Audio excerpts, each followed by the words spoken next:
क्या आपने कभी ये सोचा है कि आपके एडिक्शंस आपकी अपरंपार सफलता में बाधा बन रहे हैं? अगर आप सिगरेट छोड़ पाते, अगर आप मास्टरबेशन छोड़ पाते, आजकल तो इंस्टाग्राम भी नशा बन चुका है, अगर आप इन सब को छोड़ना भी नहीं, अगर आप अपनी मर्जी के भी मालिक होते, आपके हाथ खुद ब खुद इंस्टाग्राम ना खोलते, सिगरेट ना पकड़ते, तो भी सफलता पाना बेहद आसान बन सकता था। या कुछ केसेस में तो जान तक बचाना। आपने यूट्यूबर्स की बात सुनी, रिसर्च करी, तौर तरीके अपनाए, लेकिन घूम फिर के खुद ब खुद वहीं लौट गए। क्या अगर मैं आपसे कहूं कि हमारे प्राचीन ग्रंथ में इन सभी एडिक्शंस का एक क्रिस्टल क्लियर सोल्यूशन है? सब कुछ करके देख लिया ना? तो एक बार ये वीडियो लास्ट तक जरूर देखना, क्योंकि इससे ताकतवर सोल्यूशन इंसानियत के इतिहास में बना ही नहीं है। आप देख रहे। शुरू करने से पहले आप में से कई लोग मुझसे मेरी आवाज के बारे में प्रश्न करते हैं, तो आर्टिकुलेशन, सही शब्दों का चुनाव, स्पीच की स्ट्रैटेजी और आवाज को एनहांस करने की सभी टेक्निक्स को हमने डिकोड किया है अपने लेटेस्ट प्रोग्राम द मोनार्क में। इसका लिंक आपको डिस्क्रिप्शन में मिल जाएगा, जरूर चेकआउट करें। अब बढ़ते हैं शिव सूत्र की तरफ। एडिक्शन समझने के लिए हमें अपने दिमाग का अध्ययन करना पड़ेगा और हमें जीरो से शुरू ना करना पड़े, इसका ख्याल हमारे पूर्वजों ने रखा है। तो आइए डिकोड करते हैं भारत का not so famous but spectacular nonetheless Shiva Sutra. इसके दूसरे अध्याय के पहले सूत्र में हमारा फोकस रहेगा चित्तम मंत्र। चित्त ही मंत्र है। यहां पर मंत्र की एक बड़ी इंटरेस्टिंग डेफिनेशन आपको देखने को मिलेगी। आमतौर पर हमें मंत्रों से याद आते हैं कुछ ऐसे खास शब्द जिन्हें बोलने से कुछ बवाल हो जाता है, लेकिन यहां मंत्र को डिस्क्राइब किया गया है जिसे दोहराने से एनर्जी को पाया जा सके। एनर्जी शब्द बड़ा इंपॉर्टेंट है यहां पे, क्योंकि हिंदुओं ने परमात्मा को कोई शेप नहीं दी है, कोई शरीर नहीं दिया है। परमात्मा इज एनर्जी इटसेल्फ। ये बातें आपको थोड़ी सी हवाई फाइल लग सकती है, फुगेजी फुगाजी, लेकिन थोड़ा सा धैर्य रखिए और सब कुछ क्लियर होता चलेगा। इसे थोड़ा सिंप्लीफाई करते हैं। जिस भी विचार को बार बार रिपीट किया जाएगा वही आपका कैरेक्टर बन जाएगा। जिस भी विचार को बार बार दोहराएंगे वो असल दुनिया में प्रोड्यूस हो जाएगा। अगर आप अपने कैरेक्टर को अभी के अभी एनालाइज करें तो आपकी करियर चॉइसेस, आपकी पसंद नापसंद, बहुत सारे रिपीटेड थॉट्स की एक कलेक्शन मात्र है। आपने बाहर की दुनिया से बड़ी सारी चीजें बार बार सुनी है, देखी है, उन्हें खुद भी बार बार रिपीट किया है और वही थॉट्स आपका कैरेक्टर बन चुके हैं। अगर आपको डॉक्टर बनना है तो डॉक्टर क्यों बनना है, इस थॉट की शुरुआत को अगर आप ट्रेस करेंगे तो आपको केवल इस प्रोफेशन से जुड़ी अच्छी अच्छी सुनी सुनाई बातें याद आएंगी। डॉक्टर्स की इज्जत होती है, पैसा अच्छा कमाते हैं, रिश्ते आते हैं घर पे बड़े सारे, सब सही है, लेकिन आपके दिमाग से नहीं निकला, ये थॉट डाला गया है। दिमाग से निकल भी नहीं सकता। तुम्हें पता ही कहा है डॉक्टर करते क्या है। अधिकतम डॉक्टर्स, सर्जन्स साइकोपैथी में भी बहुत हाई रैंक करते हैं। क्रिमिनल्स के बहुत पास के साइकोपैथ है ये, और होंगे भी कैसे नहीं। कटे शरीर देख के आम आदमी होश में भी नहीं रह सकता, इलाज तो दूर की बात। कौन करना चाहेगा ये सब? इसे कहते हैं सेल्फ हिप्नोसिस। लोग अपने आप को एक चीज बोल बोल कर उसे सच बना देते हैं। आपने अपने घर वालों के मुंह से कई बार सुना होगा कि कैसे जब सारी दवाइयां फेल हो गई तब होम्योपैथी उनके काम आई, वो कसमें खाने को तैयार हो जाते हैं उसके इफेक्ट्स की। अब देखिए, होम्योपैथी का सार है डाइल्यूशन इंक्रीजेस पोटेंसी। डाइल्यूशन का मतलब है दवाई में पानी मिलाना। कितना पानी? होम्योपैथी में एक कॉमन सोल्यूशन 20x से 30x का होता है, जिसका मतलब एक डिस्प्रिन को लगभग अटलांटिक ओशन जितना पानी में मिलाया गया हो। इसके लिए ये एक बूंद सोल्यूशन को 9 बूंद पानी के साथ मिलाते हैं और फिर जो सोल्यूशन बनता है उसकी एक बूंद को फिर से 9 बूंद पानी के साथ मिलाते हैं, और यही प्रोसीजर 20-30 बार करना होता है। अधिकतम होम्योपैथिक रेमेडीज का इतना डाइल्यूशन हो जाता है कि आखिरी सोल्यूशन में ओरिजिनल दवाई का एक एटम तक नहीं बचता। ये बनाने वालों को भी पता है, लेकिन इनका कहना यह है कि पानी की एक याददाश्त है और मिलाई गई दवाई को पानी ही याद रखता है। साइंस के मुताबिक ये बिल्कुल फर्जी है, लेकिन उनका क्या जो इसकी कसमें दे रहे हैं। उस दवाई को दिन में 4 बार लिया जा रहा है, और जब जब उसे लिया जाता है इस्तेमाल करने वाला उसके मन में यह ख्याल चलता है कि अब मैं ठीक होने वाला हूं, अब बढ़िया दवाई मिल गई है, ना दर्द हो रहा है, ना कुछ, ना ऑपरेशन। भारत में लगभग 60% डॉक्टर्स के पास कोई मेडिकल क्वालिफिकेशन तक नहीं है, लेकिन लैब कोट पहनकर अगर एक आम इंसान भी दवाई दे दे तो ठीक होने के चांसेस बढ़ जाते हैं। आपका भरोसा ही एक मंत्र बन जाता है। आप जानते हैं कि पढ़े लिखे डॉक्टर ने इलाज किया है तो इलाज सफल हो जाएगा। आपने नोटिस किया कि कैसे अगर आप एक हफ्ते से सही काम कर रहे हो तो अगले हफ्ते काम ना करना मुश्किल हो जाता है, असहज होने लगती है, अनकंफर्टेबल हो जाते हैं आप। अगर आपने काम को पोस्टपोन किया तो जब लोग पहली बार सिगरेट पीते तो खास खास के पागल हो जाते हैं, दारू पीते हैं तो चकरा जाते हैं। पहली बार में तो बॉडी नशे को एक्सेप्ट भी नहीं कर पाती सही से, लेकिन एक्सेप्ट नहीं कर पाती तो लत कैसे लगी है, हुआ क्या? देखिए, आपकी जितनी भी लतें वो लगी नहीं है, वो लगाई गई है, क्योंकि दोहराई गई है, इतनी बार दोहरा दी है कि अब वही आपकी असलियत बन चुकी है। न जाने कितने सालों से आप मास्टरबेट कर रहे हैं, इतने समय से सिगरेट पी रहे हैं, और आज उठ के अचानक छोड़ देंगे, संभव ही नहीं है। वो सिगरेट अब मंत्र बन चुकी है। इसका आइडिया दरअसल आपको तब लगता है जब आप इन्हें छोड़ने की सोचे, लेकिन आपका शरीर इतना डेस्परेट हो जाए कि आपके चाहने से भी कुछ होगा नहीं, वो खुद ब खुद मंत्र दोहराएगा। रशिया में एक पैवलोव नाम का साइंटिस्ट था जिसने एक एक्सपेरिमेंट किया। वो हर बार कुत्तों को खाना खिलाने से पहले एक घंटी बजाता, और ये दोहराने के बाद उसने पाया कि घंटी सुनते ही उन कुत्तों के मुंह में सलाइवा बनने लगता है। कहते हैं ना, मुंह में पानी आ गया, तैयारी कर रहा है मुंह खाने को डाइजेस्ट करने की। उसमें सलाइवा मिलाते हैं तो डाइजेशन की प्रक्रिया शुरू हो जाती है। लेकिन घंटी से तो इस प्रोसेस का कोई मतलब ही नहीं है। यहां घंटी मंत्र बन चुकी है।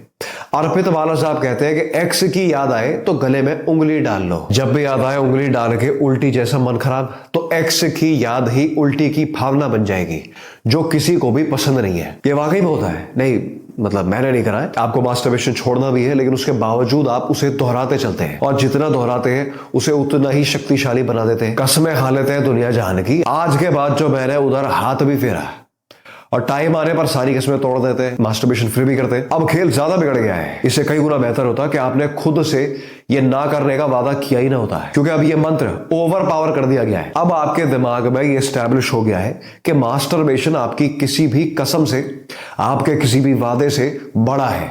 आपके वचन की कोई औकात ही नहीं है। और अब आप चाहे कितनी ही कसमें खा ले, लेकिन अंदर ही अंदर आप भी जानते हैं कि इनकी कोई हैसियत ही नहीं है। आप सोचते भी है कि वादा तो मैं कर रहा हूं, लेकिन कोई मतलब है नहीं इसका। तो सबसे पहले तो खुद से कोई भी ऐसा वादा ना करें जिसे आप निभा ना सके। वादा करके तोड़ना बहुत भयंकर घाटे का सौदा है, क्योंकि वादा तोड़ना भी मंत्र बन जाता है। फिर आप ज्यादा समय तक खुद को भ्रम में रख ही नहीं पाएंगे। पंडितों ने इस रस्म की बहुत बुरी हालत कर दी है। आप कुछ भी करें, वो आपसे पहले ही कसमें खिलवा लेंगे, वादे करवा लेंगे दुनिया जहान के, जिनमें से आधी चीजें आपने सुनी भी नहीं है, ना आप समझ भी पाए हैं, वो भी इतनी आसानी से कि उन्हें चाह कर भी आप निभा नहीं पाएंगे। आपने नोटिस किया जब आप नो फैप पर होते हैं तो उसे तोड़ने पर कितनी सेल्फ हेट्रेड महसूस होती है। आप हर चीज से नफरत करने लग जाते हैं और आप अपने आप को लीचड़ ही समझ लेते हैं। यह ख्याल विष है। आप अपने आप को जितना नीच समझेंगे या खुद को कोसेंगे, आप बिल्कुल वैसे ही बनते चलेंगे। ये बहुत भयानक रूप है जो सेल्फ इंप्रूवमेंट करने वालों को खत्म कर देगा। मन का पूरा हिसाब ही रेपिटेशन है, मन ही मंत्र है। लेकिन फिर किया क्या जाए? सबसे पहले तो इन आदतों को छोड़ने की जल्दी मत करना। इससे बेहतर सोल्यूशन ये है कि एक नया और फायदेमंद और ज्यादा ताकतवर मंत्र बनाया जाए। आप मास्टरबेशन करते हैं, सिगरेट पीते, कोई दिक्कत नहीं है। आप ध्यान सीखें, क्योंकि ध्यान करने के लिए इन सबको छोड़ना महत्वपूर्ण नहीं है। आप ध्यान का मंत्र डेवलप करें, उसे ताकत दीजिए, और जिस दिन आप सही से ध्यान कर पाएंगे, वो ध्यान ही आपके और वचनों को ताकत देगा। आपके अंदर एक ऐसा कॉन्फिडेंस डेवलप होगा कि गलत आदतों को छोड़ना बेहद आसान हो जाएगा, क्योंकि आपने एक कंस्ट्रक्टिव हैबिट फॉर्म कर ली है। यह है विधायक मंत्र। किसी भी केस में नेगेटिव सेल्फ टॉक अवॉइड करें। खुद को गाली देना, कोसना और पापी बुलाना आपको बहुत भारी पड़ेगा। मॉडर्न डे डॉक्टर्स भी इस बात से एग्री करते हैं कि किसी भी इलाज से, एलोपैथिक दवाई से बेहतर काम है एक चेंज्ड लाइफस्टाइल। आप गलत चीजों को हल करने की जल्दी ना करें, बल्कि उनसे ताकतवर सही चीजों को अपनाने की जल्दी करें। जब आपके सर में दर्द होता है तो आपने उसी दौरान कुछ ऐसे लम्हे महसूस करे होंगे जहां आप इतने खुश थे कि सर का दर्द, उसका ख्याल ही गायब हो गया, और कुछ पल के लिए आपने वाकई में सरदर्द ठीक कर लिया था। लेकिन आपका ध्यान फिर से डगमगा गया और दर्द फिर से हावी हो गया। इसका मतलब अगर उस खुशी की, उस फोकस की कांस्टेंट सप्लाई हो तो हर दर्द ठीक किया जा सकता है। इसी को कहते हैं ध्यान। लेकिन ये केवल ऐसा बोल के नहीं होगा कि मुझे सरदर्द नहीं है, मैं बिल्कुल ठीक हूं। सरदर्द बोलना भी उसकी इंटेंसिटी बढ़ा सकता है। नेगेटिव शब्दों से भी दूर रहो। स्टडीज में पता लगा कि हाईवे पे गाड़ी चलाता ड्राइवर हाईवे के किनारे खड़ी गाड़ी को देखकर ऐसा हिप्नोटाइज हो जाता है कि खाली सड़क होते हुए भी उसी गाड़ी में टक्कर दे मारता है। इसे कहते हैं टारगेट फिक्सेशन। ऐसा इसलिए होता है क्योंकि गलत को छोड़ने के लिए भी गलत को बार बार देखना पड़ता है, और जिसे दोहराया जाए वही मंत्र बन जाएगा। आप उसे अपनी अटेंशन का जितना ज्यादा सेंटर बनाने की कोशिश करेंगे, आप उस मंत्र को उतनी ही ताकत देते चलेंगे। सिगरेट नहीं छूटती यार, गुस्सा बहुत आता है यार, हवस बहुत चढ़ी रहती है यार। और बोल बेटा, ऐसे और बोल। यहाँ आप डिस्ट्रक्टिव ध्यान कर रहे हैं। महावीर साहब ने, जो जैन धर्म के देव हैं, उन्होंने कहा है कि ध्यान के 4 प्रकार होते हैं, 2 सही और 2 गलत। डिस्ट्रक्टिव ध्यान भी ध्यान ही है, गलत ध्यान भी ध्यान है। गुस्सा आने पर क्या आपको कभी यह महसूस हुआ है कि आप तर्क लगाने की, सोचने समझने की क्षमता खो देते हैं? ऐसा नहीं लगता जैसे हिप्नोटाइज हो चुके हैं उस चीज की तरफ जिसने गुस्सा दिलाया है? इसका अर्थ यह है कि आप गुस्से का ध्यान कर रहे हैं। गुस्से में दिमाग हाइपर फोकस में चला जाता है, इसलिए गुस्से में ताकत इतनी होती है, इंसान की एथलेटिक एबिलिटीज बढ़ जाती है कुछ पलों के लिए गुस्से में। यही सेम चीज तब होती है जब आप बहुत बड़े दुख में होते हैं, किसी बंदी ने चीट कर लिया, तो उसके अलावा दिमाग में कुछ नहीं चल पाता। रोते चलते हैं लोग बिना सोचे समझे कि ठीक ही किया, औकात दिखा दी साली ने, आज नहीं करती तो आगे करती, क्योंकि अंदर से तो बहुत पहले कर चुकी थी। समय पे पता पड़ा, लेकिन दुख का ध्यान ही ऐसा है कि उसके अलावा कुछ दिमाग में आता ही नहीं है। हाइपर फोकस, लेकिन गलत जगह। और इसी तरह आप अपने अंदर की सभी गलत चीजों को अपना मंत्र बना देते हैं। जितना बोलते हैं, आप बोल भी तो वाकई में मन से रहे हैं, सिर्फ बोलने के लिए तो बोल ही रहे, अंदर तक गूंज रही है आपकी परेशानी, गुस्सा, सिगरेट, हवस। जितना बोलते चलते हैं उतना फंसते चलते हैं। अगर आप गलत को देखने लगे तो आप गलत को ही ध्यान बना लेंगे। तो आपको ध्यान में केवल उन चीजों को लाना है जो कि सही है, और जैसे जैसे आप सही चीजों को अपना ध्यान में लाएंगे, वैसे वैसे आप उन्हें उतना ही ताकतवर बनाते जाएंगे, और आपकी सारी एनर्जी सही तरफ ही डायरेक्ट हो जाएगी। और फिर जब आप गलत करना भी चाहेंगे तो भी गलत कर ही नहीं पाएंगे, क्योंकि उन चीजों में अब ना तो ताकत बची है, और सारी एनर्जी वैसे भी सही चीजों की तरफ डाइवर्ट हो गई है, और एनर्जी लिमिटेड है। अगर आपने अपना काम निपटाने की तरफ ध्यान बढ़ाया तो आप पाएंगे कि काम ना करना आपको असहज बना देगा, और जिसने मेहनत का रिजल्ट का जो स्वाद है वो ले लिया एक बार, वो कामचोर बन ही नहीं सकता है। तो बुरे को छोड़ने की फिक्र ना करें, नहीं से बचे, गलत की तरफ ध्यान ही ना दें, क्योंकि उसे छोड़ने की इच्छा ही आपको हिप्नोटाइज कर देगी। आपने देखा भी होगा कैसे सेल्फ हेल्प वाले परेशान रहते हैं, किताबें पढ़ते चलते यार काम नहीं हो रहा, खुद को कोसते चलते, वो खुद को निकम्मेपन की तरफ हिप्नोटाइज ही कर देते हैं। इतनी गालियां देते हैं खुद को कि वो गाली ही सच बन जाती है, और छोड़ने को है ही इतना कुछ कि आप छोड़ सकते ही नहीं है। पूरी दुनिया बुराइयों से भरी हुई है, कब तक और कितनी चीजों को छोड़ेंगे? हमारे माँ बाप ने भी हमें बचपन से केवल गलत चीजों पर ध्यान करवाया है, ये गलत, वो गलत, ये नहीं करना, वो नहीं करना, ऐसे नहीं बोलना, उल्टा जवाब नहीं देना। वो ऐसा मंत्र बन जाता है कि बच्चे फिर उसके अलावा कुछ नहीं कर पाते, फिर खुद ही सोचते हैं कि भैया हमने परवरिश में कहां कमी कर दी, सही बताया नहीं और जेल में डाल दिया।